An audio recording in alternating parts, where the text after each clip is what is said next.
Hi pals, it's me, Artie, they them pronouns only. I wanted to talk about a recent experience I had. I know we're having like chill dude summer, and it's still chill dude summer. Hence the fit. Sleepy gay prince who? Me. But I went to a gig this week, last week for you, last week for you, this week for me. So I will start from the beginning. Basically, a friend of mine mentioned that Kimya Dawson was coming to London, and I was like, oh fuck. I have enjoyed Kimya Dawson's music ever since Juno came out. I don't even know how old that film is at this point, but I love a little bit of a part-time lover and a full-time friend, innit? Very gay community, part-time lover, full-time friend. But unfortunately my ADHD made me completely forget about it. And by the time I remembered, all of the evening show tickets were sold out. I think it was Monday or Tuesday, I saw a tweet from Kimya Dawson about the masking at the previous night's show or whatever. And I just thought I'd have another like sneaky peek. And it turns out that Kimya Dawson added matinee times to a few of the shows, and London was one of them. And you do not understand. I really am Jamie Lee Curtis when it comes to wanting to see bands during the day and not literally when I'm supposed to be in bed. So I made a somewhat impulsive decision to buy tickets and go. And this was literally the day before the event. Not something I usually do, but I just had a very strong feeling about how I should go. I should definitely go. So the show day was on Wednesday of last week for you. It was quite a full day for me, and it was a very difficult day. It was hot. I was fighting off quite a few autistic meltdowns. I was just not having. I was having a time. I was not having a good time, but I was having a time. And like I just wanted to get to this gig. I just had this feeling that it would be worth it when I got there, and I'm not gonna lie, it was a little bit worth it. But like even right up to getting my train ticket to travel to London, I was like inches away from having just a complete meltdown. Like everything that could go wrong went wrong. Everything was bad. All the things were bad. My sat nav took me all the way like around towards Brighton to go from like my friend's house to my chiropractor, which was, there was no reason for it. There was so many roadworks, there were so many bad drivers that day. I just wanted to sing in my car. The fucking traffic alerts kept interrupting my singing in the car, which was also part of like, that's a pretty major part of me regulating myself. Because I fucking hate driving, because I fucking hate other drivers, okay? So singing in the car is a very like stimmy, self-regulatory thing. Like all the way up until even buying the tickets, where I was like, yeah, I'd preferably like to get the train that's like in about 3 minutes. So yeah, we did all that. I bought the tickets, it was all done, and I just went, oh, what platform is it? And the lady said, oh, you can't get the next one because the ticket you've just bought doesn't cover it. You have to wait for the 1:15.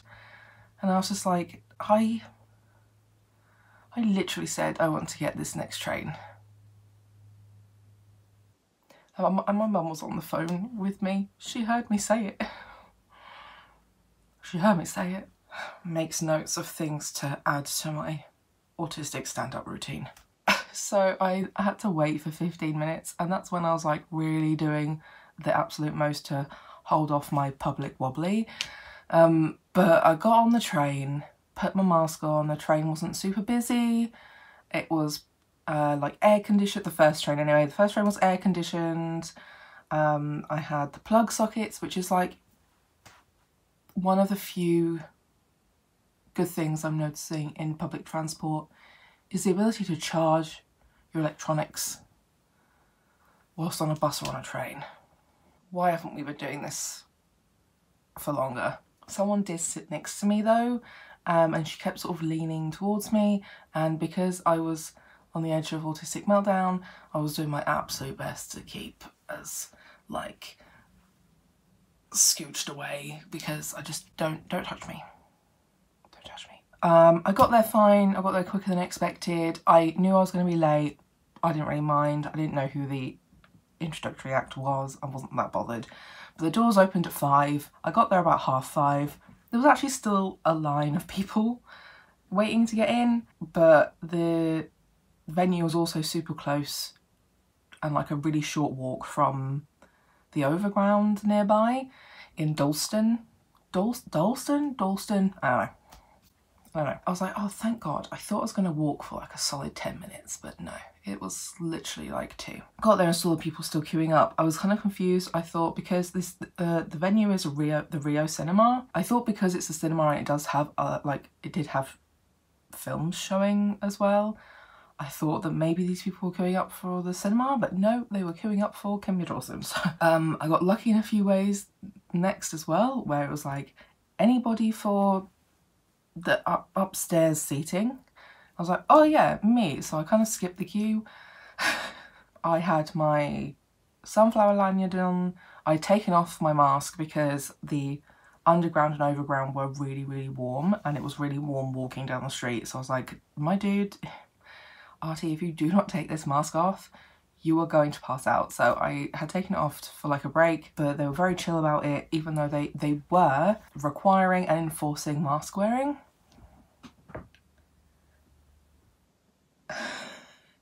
Like genuinely, all the staff were wearing masks. Basically every single person in the venue was wearing masks. Like, this is in June of 2023. We can still enforce masks. This was a really good example of how literally I saw no problems. People just put a mask on. But because I was wearing my lanyard, they weren't like very forceful about it to me. They were like, oh, that means you don't have to wear a mask. I was like, well, I do wear a mask, but I think I'm going to die if I put it back on at the moment because it's so hot. So it was no problem. They did bag checks. They let me keep my water and water bottle. Most venues, especially like music venues, do not let you do this either ever or anymore. Like, it's extremely annoying. I went to a Brighton club night at the Brighton Dome with a friend of mine recently, and they couldn't even keep their water bottle on them, even though it was empty. They weren't allowed to keep it. So it was actually really refreshing. I didn't have to like check my water bottle. I also had on me my medical cannabis vape thingy. This is how I bring it around with me places, because it stinks. Like, it's not closed properly because the prescription's gotten stuck in here, but she asked what it was. So I was like, it's medical cannabis. So she had a look. This is my little vapey thingy as recommended by a friend. Not to dox myself. That's my prescription leaflet. She had a look and she was like, okay, thank you so much for having the prescription with you. And I was like, that's fine. That's what I've been told to do. Is it if I go anywhere with it to take the prescription? I was like, yeah, and I keep it in this box together because it smells. Like, I don't really want to walk around smelling like weed. And like, she was very nice, very chill. I was like, just don't use it inside. I was like, no, absolutely no problem. It's more like for afterwards. Although I will not lie, I did use it before getting the train, and I think it really helped with some of my meltdowns and pain. There will be an update video on all of that down the line when I've had a bit more of a chance to experiment and experience this. But yeah, so that was my first experience as well, really having to like disclose that, because before I usually bring, or this is what I've had before anyway, but this is what I usually have had with me, is my oil version. So this was the first time I went really anywhere with the vape, and yeah, it was all very chill, no issues. And the fact that, yeah, the show it's not really technically a matinee, but it's kind of a matinee. Matinees are usually more closer to like the middle of the day, like 2 o'clock. Like even starting at 5, ending at like 7:15 is like so much nicer than starting at 8 o'clock-ish, ending around midnight vibes. More places should do it. I am a matinee ambassador, just like Jamie Lee Curtis. There was also a sign in the foyer that was like, if you're feeling overwhelmed and you just need like a chill out space, to let a member of staff know, and they have one, which is kind of becoming a newer disability thing, is to have like a quiet space available. Also, they actually had temperature control. Being in the actual theatre, I guess it's called a theatre, being in the actual theatre, I was dressed like this.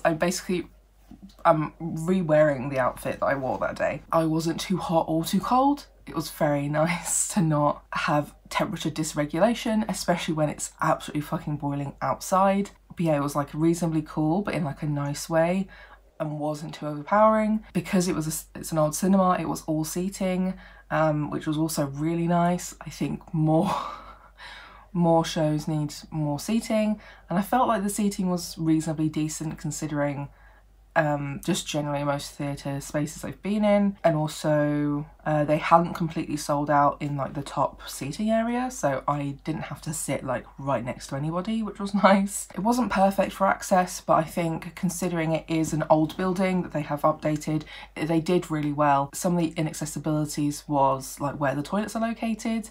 There weren't any accessible on like the ground floor. They were all upstairs. They did have unisex toilets though, but yeah, the spacing wasn't great. You wouldn't be able to get to them if you were mainly and or only a wheelchair user. And also like at the end of the show, it was a little bit weird because they wanted us all to exit out of like a different direction, but that meant you couldn't go back to the foyer if you wanted to buy a drink or a snack for the road, or refill water, or buy merch. So I luckily managed to like tag along with the people who were like, you know, we really want to buy merch, so can we come back down this way? I just really wanted to refill my water, especially as like a disability friendly venue. I think that's something they should be a little bit more prepared, because like, no hate on the person trying to work it out, they're just like a worker there, they're not the manager, they had to ask their manager. But the fact that they had to ask their manager because they weren't sure if they could let people back down the other way was just a little bit like,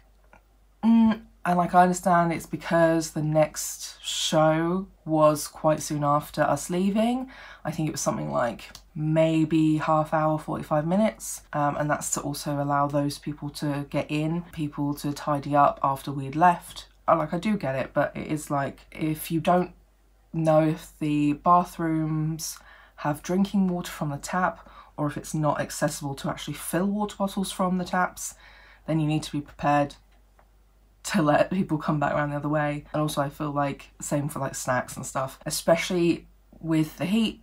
A lot of disabilities, a lot of my friends who are disabled, including myself, have to manage their blood sugar levels, or they also have to manage like their salt intake, particularly when it's hot. But like, that was like a very minor critique / feedback, but otherwise they did make a lot of effort to make the show and the venue a lot better. I also thought that the music wasn't too loud, and there weren't really any audio issues that I usually experience at most gigs. Like how many times I come home complaining like I couldn't hear the singing at all. I know this was a much more like a chill gig anyway, like it was a cute acoustic, a singular person performing, etc. But I feel like it shouldn't be that difficult to like make sure people can hear the vocals. How long have we been doing this, you know? But yeah, it was really nice to go to a gig that was obviously put together by a disabled person. Kimya came on stage wearing their mask and with a little like rollatory thing. Like, I don't know the names of the specific things, but I will show you photos. Like, this is one of those moments where it's like, that makes me feel like there are other possibilities for creative avenues that are usually just extremely inaccessible. You know, it's a bit like how I really love alternative music generally. I love a lot of music, but like I do have a sort of leaning towards alternative, a little bit of metal, new metal vibes. My heart will always be in pop punk, I'm so sorry, but like that's the rot I was born as. But like Slipknot has a member, well, had, R.I.P. my dude. Yeah, one of the founding members, Joey Jordison, same, died last year. He was 46 and I believe he had MS. Last year? 2021? Yeah, not last year, sorry. In 2021. Apparently he had transverse myelitis. Oh, it's a form of multiple sclerosis. Yeah, it's like when I found that out, that he had MS and that he, you know, was a founding member of this massive new metal band that I've always really liked, and also made sense in my brain of like, oh, maybe that's why I liked and related to some of these songs too much. Like, Duality is one of my favourites of their songs. Push My Fingers Into My Eyes. It's the only thing that slowly stops the ache. It never ends, it works its way inside. If the pain goes on, I'm not gonna make it. Big mood. Big mood, my dude. Yeah, and like, there were definitely a lot of moments where Kimya Dawson's lyrics hit me differently whilst I was in there. I'm not gonna lie, I spent most of that gig just like silently sobbing and stimming along. I definitely wasn't the only autistic in there too. I saw a lot of people like stimming. Yeah, so like, and I know one of my favourite musicians as well, Halsey, Lady Gaga. So many musicians are being more open about their physical health conditions, and like obviously they do have, like the bigger the artist, the more privilege they have of like, you know, I watched Lady Gaga's 5'2" documentary, you know, where she talks about how she's so lucky to have access to things that she has access to thanks to money and fame, pretty much, and that she has no idea how she would deal with fibromyalgia if she didn't have all of these privileges and access. But it is still like, well, it could, you know, it opens up that possibility of, hey, maybe I could do some of these things that a lot of people are saying are impossible, because things are always done like this and things are just that way and blah blah blah. So a little bit of a tangent there, but yeah, this gig was just one of those moments where it's like, you know, see, this is an avenue for disabled people too. I did want to talk about some of like, there were some pretty strange audience interactions in this gig. It made me feel a little bit confused about why these people were there, so I did write them down because it just felt a little bit odd. It was like, it just kind of felt like they didn't even know who they were seeing. And even though I haven't been that invested in learning a lot about Kimya Dawson, they make it relatively like easy to see and learn about these things. Like just opening up her Twitter, you see they use she, they pronouns, will go by grandpa. They talk about the masking. Instagram, you see wearing masks, etc, etc. Yeah, it was just a little bit strange. I know like not everybody's like super internet focused when it comes to that it's just the music for them. But yeah, it's just a little bit odd. Kimya was talking about how they like sillily thought doing 5 shows in 3 days was a good idea because they added a couple of matinee shows, and they said something like, oh, you're 50 and broken.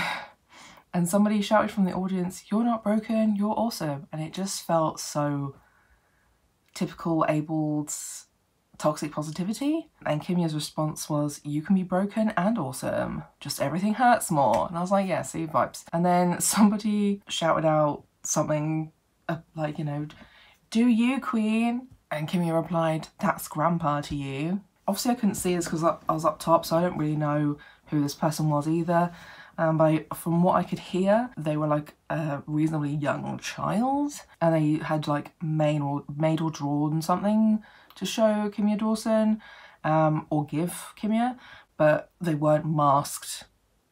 So like when they asked, oh, I could come up and show it to you, Kimya's response was, maybe, but you're not wearing a mask, so I don't really want you to come near me.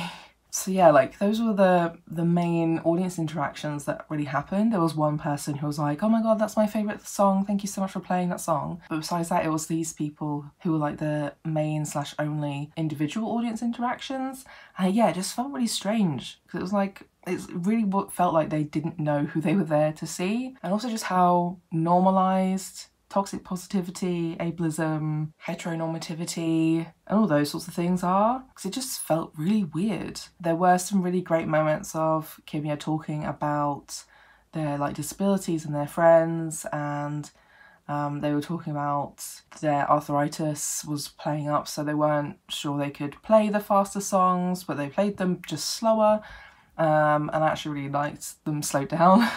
And yeah, they thanked people for wearing masks, because that's also access, that's accessibility, is wearing a mask. And yeah, like generally, even without those weird like audience interaction-y moments, it generally just felt like a really nice disabled community space, or like at least a space that respected disabled people. And it just really reminded me and made me feel more hopeful that, you know, we can still require certain access needs and put access as a priority in events that we do. You know, many buildings and events are not accessible for many reasons, and you don't necessarily have to be perfect at access, because it's kind of impossible to be perfect at access. Many disabilities and disability needs actually conflict with each other. Like an example that I often go to is that a lot of blind people or people with vision impairments would often need high contrast or highlighting, whereas I personally find highlighting, high contrast actually quite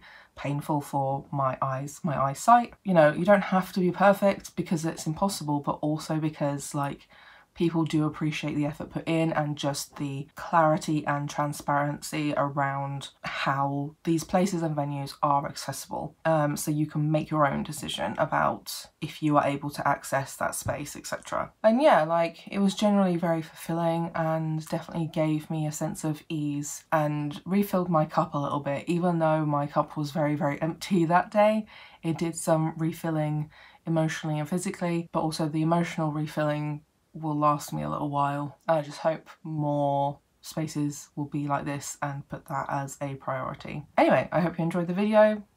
I just wanted to share that experience. Don't forget to like the video, leave a comment down below whether you've been to a Kimya Dawson gig or if you've been to other gigs that have been accessible. I always love to hear about those experiences. Subscribe to the channel if you want to see more of me talking about disabled access stuff. Also recently I am just doing some chill dude summer vibes, where I kind of just talk about silly media things. So check out the last few videos, because that's basically the gist of what is coming for the rest of the summer. But that's it for this week, and I will see you next week. Bye.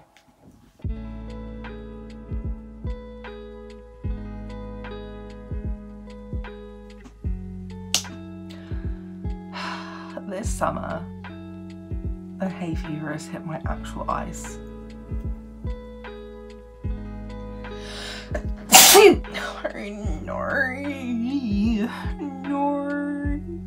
No.